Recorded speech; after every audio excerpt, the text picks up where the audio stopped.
साथियों नमस्कार। हम हैं धरना स्थल मडगोला में, जहां पर नेशनल हाईवे में उतार चढ़ाव के लिए लोगों ने धरना दे रखा है। तो बात करते हैं साथी रामकिशन भगत जी से।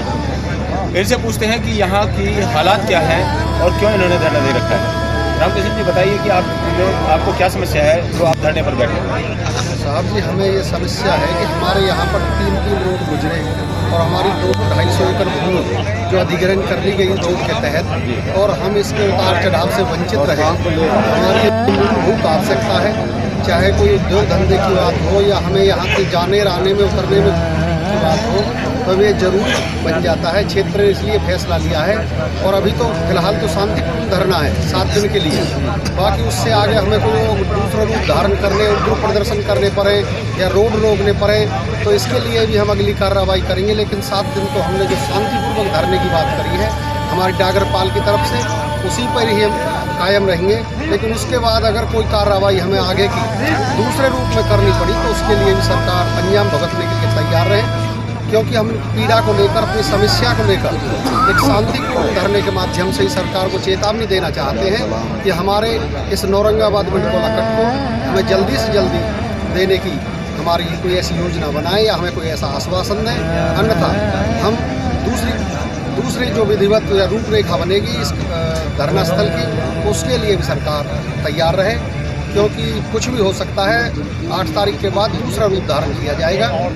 वैसे अनिश्चितकालीन धरना है, चाहे जितने देर बैठना पड़े धरने पर हम अटक रहेंगे, क्योंकि ये हमारी क्षेत्र की समस्या की बहुत बड़ी समस्या है जो हमारे लिए जीवन रेखा बनी हुई है। हम इसके लिए आपके माध्यम से अपनी आवाज़ पहुंचाना चाहते हैं कि हमारी आवाज़ केंद्र सरकार तक पहुँचे, राज्य सरकार तक पहुँचे और हमें ये कट मिलना चाहिए। ये हमारे लिए बहुत ज़रूरी है। इन्हीं सबको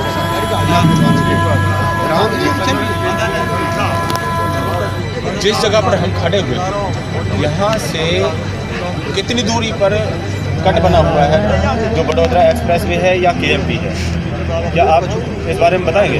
यहाँ से 30 किलोमीटर की दूरी पर दोनों ही नेशनल हाईवे। हाँ, उजीना जो संगील वाला कट है वो भी, और ये भी 30 किलोमीटर यहाँ से। और हमारे 80 गांव इस कट से प्रभावित हैं, जो सीधे तौर पर हमारे 80 गांवों को फायदा होगा। और 80 गांवों की पंचायत में हमारी 25 दिसंबर को महाराजा सूरजमल के बलिदान दिवस पर एक पंचायत महापंचायत की थी, जिसमें 80 गांवों ने निर्णय लिया था कि हम इस कट के लिए 80 गांव धरना करेंगे। और धरना हमने 1 तारीख से शुरू किया। अनिश्चितकालीन धरना है। वैसे तो खैर रोष प्रदर्शन अभी नहीं है, शांतिपूर्वक है, लेकिन अग्नि जो कड़ी होगी वो रोष के माध्यम से भी, दूसरा उग्र रूप से भी होगी। हमें यहाँ से 30 किलोमीटर इधर और 30 किलोमीटर कोई कट नहीं। अगर यहाँ पर कट बन जाता है तो इस क्षेत्र के लोगों को क्या सहूलियत मिल सकती है आपके हिसाब से? देखो जी, रोड विकास का माध्यम होता है और रोडों के माध्यम से विकास रोजगार का माध्यम रहा हो, उद्योग धंधे रहे हो या आने जाने का फायदा रहा हो, रोडों से विकास होता है। इसी समस्या को लेकर हम ये 80 गाँव इसी समस्या के लिए बैठे हैं कि हमें अपने उद्योग धंधे आए, हमारे बच्चों को रोजगार मिले, हमें आने जाने में फ़ायदा। हमारे बच्चे अगर दिल्ली और बम्बई से आ रहे हैं तो हमसे 30 किलोमीटर रात्रि में उतर कर वहाँ से आएंगे, जबकि 3 रोड हमारे ऊपर छाती से ऊपर कर गुजरे हैं। हमारी 250-300 एकड़ भूमि गई है और उसके बावजूद भी हम इस सुविधा से वंचित रहें तो हमारे लिए इससे बड़ी और विडम्बना और दुख और पीड़ा क्या हो। इस बारे में सरकार की तरफ से अब तक क्या निर्णय आया है? कोई और बातचीत आई है उनकी तरफ से या नहीं आई? इस सरकार की तरफ से साहब अभी कोई नहीं आई हमारे पास। आज एसडीएम आए थे, एसडीएम और नायब तहसीलदार, वो भी कुछ दूसरी बात को लेकर आए। इस बात को लेकर कोई बात नहीं थी। तो कुछ बच्चों ने कहा कि काम को बंद करो, कर्मचारी जो रोड पर काम चल रहा है वे तो उसके आए। अगर हमने आज जाना जी मात्र एक बच्चे के कहने से कर्मचारी को मात्र झूठी धमकी देने मात्र से कुछ कर्मचारी यहाँ आ जाते हैं, तो इससे हमें ये महसूस होता है, आभास होता है कि हमें इस प्रकार काम को बंद करना पड़ेगा, तभी सरकार के कान में जू रहेंगे। अन्यथा कुंभकर्ण नींद जो सरकार सो रही है उस तक आवाज़ नहीं पहुंच रही। तो हमें आज ये तो आभास हुआ कि कर्मचारी जो आज 15 मिनट में आ गए। कुछ हमारे बच्चों ने कहा, देखो दुख तो होता ही है, यहाँ बैठना पीड़ा का दुख का कारण है। हम इस समस्या को लेकर बैठे, कोई भी सरकारी कर्मचारी या सरकारी प्रतिनिधि हमारे पास नहीं आया। और आज कुछ बच्चों ने कहा तो एसडीएम ने कहा कि काम बंद करने के लिए कहा। काम बंद करने के नहीं, काम बंद करा देंगे और अनिश्चितकालीन के लिए करा देंगे। अगर हमारी दुख और पीड़ा को नहीं सुना गया, हमारी समस्या को नहीं सुना गया तो काम तो अवश्य बंद होगा। और हमारा रोज प्रदर्शन क्या है, 8 दिन तो शांतिपूर्वक है, उसके बाद तो दूसरा रूप धारण किया जाएगा। यहाँ से जो वर्तमान में एमएलए और एमपी हैं, दो सांसद भी हैं, गुड़गांव का क्षेत्र भी यही लगता है और फरीदाबाद का क्षेत्र भी यही लगता है, और आपके नज़दीक से प्रवीण डागर जी विधायक हैं। क्या इन लोगों ने अभी तक सरकार की तरफ से कोई बात आपके तरफ बढ़ाई है या नहीं बढ़ाई है? वो हमारे विधायक हैं, जो हमारे प्रवीण डागर विधायक हैं, उनकी मेहनत तो थोड़ा बहुत प्रयास कर रहे हैं, लेकिन अभी तक हम उस पर कैसे पहुँचे कि वो हमारे पास, या उन्होंने ऐसी आवाज़ पहुँचाई कि जो अगर वो पहुँचा देते या कोई हमारे पास लेकर आते आश्वासन तो धरना ही बंद कर देते। अभी तो ऐसी कोई हमारे प्रति ऐसी कोई बात नहीं आई। बात जरूर चल रही है उनकी, लेकिन ना सूरजपाल हमारे सांसद कृष्णपाल गुर्जर जी की और विधायक प्रवीण डागर की कोई ऐसी बात खास तवज्जो की नहीं आई कि मैंने आपकी बात यहाँ तक पहुँचा दी है। आज वैसे हमारी प्रतिनिधि सभा ने, जो यहाँ की कमेटी है, संघर्ष कमेटी, आज 6 बजे प्रवीण डागर से मिलने का समय की बात हुई है। उसके बाद सांसद कृष्णपाल गुर्जर से भी मिलेंगे, नितिन गडकरी जी से भी मिलेंगे। आगे जहाँ तक हमें जाना पड़े, ये संघर्ष समिति कहीं भी कोई कसर नहीं छोड़ेगी।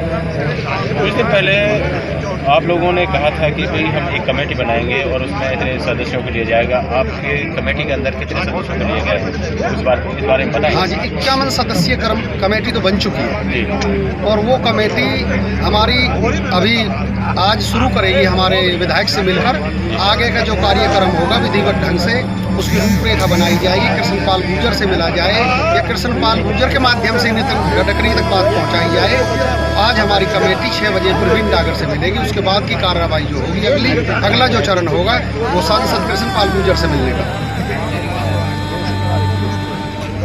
तो आप लोगों के हिसाब से कब तक सरकार आपकी बात को मान सकती है? हो सकता है कि जैसे किसान आंदोलन का किस्सा, क्या आप उस तह तक भी जाने के लिए तैयार हैं कि भाई लंबा खिंचने की नौबत आए तो हम लंबा भी आंदोलन चलाएंगे? बिल्कुल जी, बिल्कुल। अगर कहीं तक भी जाए, चाहे कितना भी समय हो, कमेटी ने तो ये फैसला लिया था कि चाहे साल भर चले, कैसे भी चले। आपने देखा होगा पिछले दिनों किसान आंदोलन की कहते थे कि अब बंद हो जाता और मोदी शाह की जोड़ी कोई भी बनाए हुए कानून को वापस नहीं लेती, लेकिन किसानों पे आगे झुकना पड़ा क्योंकि ये निर्भीक, निडर और अपने बात के सच्चे धनी होते हैं। तो हमारी कमेटी का ऐसा संघर्ष समिति का जो नियम बनाए हैं या हमारे जो अब तक की रूपरेखा बनाई है वो ये है, कहीं तक जाना पड़े, कितने दिन ये धरना करने, प्रदर्शन करना पड़े। अभी तो वैसे ही है, उसके बाद अनशन धरना भी होगा, सड़क रोको भी आंदोलन चलेगा और दूसरे रूप में भी हम कोई भी कहीं तक भी जा सकते हैं। हमारा कितना भी लंबा जाए, हम कहीं थकने वाले नहीं, रुकने वाले नहीं। तो हमारे साथ साथी थे, क्या नाम है सर? रामकिशन भगत जी थे। इनसे हमने बातचीत की इस धरने प्रदर्शन को लेकर के, और सरकार की तरफ से जो बातें इन्होंने बताई हैं कि अभी तक सरकार की तरफ से कोई जवाब नहीं आया है। सांसद और विधायक की तरफ से इन्होंने कोशिश की, लेकिन उसका भी कोई रिजल्ट अभी निकल के नहीं आया है। देखते हैं कि भविष्य में क्या होता है, इस धरने का रिजल्ट क्या निकल के आता है। आगे हम बने रहेंगे इस प्रदर्शन में, आपको पल पल की खबरें देते रहेंगे। धन्यवाद।